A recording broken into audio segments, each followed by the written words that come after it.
Hello. Little miss Rawther. Shersha ഷെരീഫാണ് രചന. ഇതിലെ നായകനും ഷേർഷ തന്നെ. സംവിധാനം വിഷ്ണു ദേവ്. ഈ സിനിമയുടെ എടുത്തു പറയേണ്ട ഒരു ഘടകമാണ് ഇതിൻ്റെ എഡിറ്റിംഗ്. ഗംഭീര എഡിറ്റിംഗ്. പിന്നെ ഡയലോഗ്സ്, യാതൊരുവിധ നാടകീയതയും ഇല്ലാത്ത ഡയലോഗ്സ്.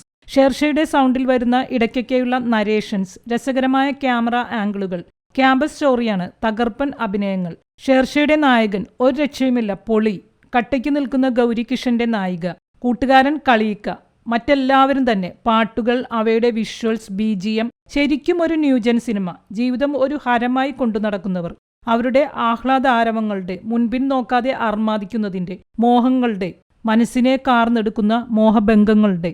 പുതുമയുള്ള സീൻ മേക്കിംഗ്. നായകൻ സിനിമാ മോഹിയാണ്. ഒരു ഡയറക്ടർ ഒരു സിനിമ ചെയ്യുമ്പോൾ ഉപയോഗിക്കുന്ന ഭാഷയാണ് നരേഷൻസിൽ ഉടനീളം. സിനിമ തുടങ്ങുന്നത് തന്നെ അങ്ങനെ ഒരു രീതിയിലാണ്. തമാശ കലർന്ന വിവരണ രീതി. കേട്ടിരിക്കാൻ കൗതുകമുണ്ട്. അമ്മ അമ്മിയിൽ തേങ്ങ അരയ്ക്കുന്നതിന് ജീവിതം അരഞ്ഞു തീരുന്നതിൻ്റെ സിംബോളിക് ഷോട്ട് എന്നാണ് പറയുന്നത്. കയ്യിൽ 10 പൈസയില്ല, ഡിപ്രഷൻ, എഴുത്ത് ബ്ലോക്ക്, കൂടെ നൈനയും. ഇതാണ് നായകന്റെ അവസ്ഥ. നിറയെ ഫ്ലാഷ് ബാക്ക് ഷോട്ടുകളാണ്, പക്ഷേ പുഷിപ്പിക്കുന്നില്ല. നൈനയുടെ ബെഡ്റൂം ഒക്കെ കാണിച്ചിരിക്കുന്നത് എലഗൻ്റാണ്. നൈന റാവുത്തർ വീറും വാശിയും ചങ്കൂറ്റവും എല്ലാമുള്ള പുതിയ കാലത്തെ പെൺകുട്ടി. ലിറ്റിൽ മിസ് റാവുത്തർ എന്ന ടൈറ്റിൽ കാണിക്കുന്നതൊക്കെ രസകരമാണ്. ഫിറ്റ് അല്ലാത്ത കല്യാണ ഷൂ, ഒരു ദിവസത്തേക്കല്ലേ, ഒന്ന് അഡ്ജസ്റ്റ് ചെയ്യ് എന്ന് പയ്യൻ പറഞ്ഞപ്പോൾ how do we adjust something that does not fit എന്നാണ് നൈനയുടെ മറുചോദ്യം. അമ്മയെ വല്ലാതെ സ്നേഹിക്കുന്ന നായകൻ. അമ്മയും മകനും തമ്മിലുള്ള കോംബോ എവിടെ കണ്ടാലും നായകന്റെ മനസ്സ് അനുതാപം കൊണ്ട് നിറയും. പട്ടിയുടെ കോംബോ ആയാൽ പോലും. ഇതിൽ ഫൈറ്റൊന്നുമില്ല.